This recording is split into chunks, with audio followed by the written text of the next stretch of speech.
Habang tumatanda ako, mas nalilito ako sa mga desisyon ko at sa path na dapat kong tahakin at hindi. And from there, naiisip ko kung tama ba yung path na tinatahak ko ngayon. Or if para ba sa akin tong career na to, baka mamaya para ako sa pagmamadre. Wow. Or para naman ako sa, pagtuturo. Para ba ako sa pag-aabogado? I used to be a big dreamer. But when reality hits you so hard when you grow old, that's when your dreams change.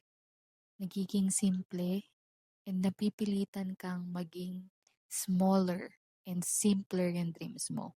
Or lumiliit ba sila? Or pangarap mo ba talaga yan? Dahil napilitan ka? Dahil mahirap ang buhay, mahal ang tuition sa masters, sa graduate school, mahal ang pag-aabogado? I don't know.